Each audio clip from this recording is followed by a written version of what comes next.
Lasay sa buntag, gisugdan na nato atong biyahe. Nasudlan ta og first booking diri sa eskina padulong sa mua. Samtang si customer nga nagsakay pa og tricycle padulong pa sa diri sa eskina.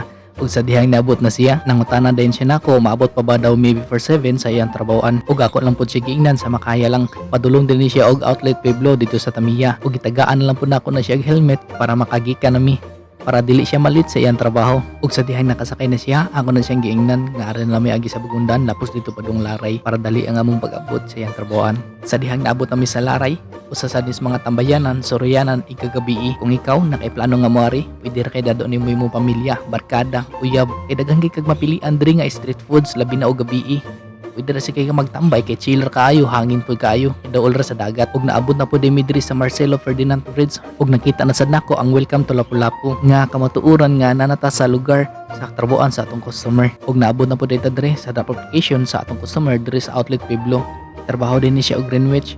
Saludo sa mga ginikanan nga nagtrabaho para sa ilang pamilya ug para makahuman lang pud og eskwela ang ilang mga anak. Pag humanat og drop sa atong customer, nilargo sa ta diri sa pahak para lang mukaon og lugaw diri sa atong suki. Ug ni-order na po dayon ta dira og lugaw ug aton nang gibutangan og sabaw sa sili, kaning black pepper ug kaning ahos nga gipaig. Kung ikaw mahiligong kagkaon og lugaw, pwede ra kay kamo kaon diri. Located diri kaayo aning dako nga gitar diri sa pahak Lapu-Lapu. Pag humanat og kaon og lugaw, nasudlan na ta og booking diri sa 7-Eleven dool ra sa atong gikanan nga lugaw. Ug aton na lang po nang gipaabot ang customer kay napasasud sa 7-Eleven. Og sa diha ni gawas na si customer, ato na nang gitawag. Padulong din ni siya og San Carlos, Talamban. Gitagaan na lang nako og helmet kay dili na lang daw siya mag-hairnet. Og sa diha ni kalit og sakay ang atong customer, medyo nakuyawan jud ta kay wala beta katarong og tukod. Sa dihang na pick up na nato si customer, padulong na pud ta sa ilang eskwelahan. Ug naabot na pud mi diri sa eskwelahan sa atong customer.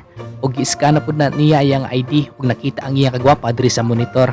Ug nikatawa na lang siya, dili daw tinuod ang iyang kagwapa, normal ra daw. Ug diri na lang pud siya nagpa-drop.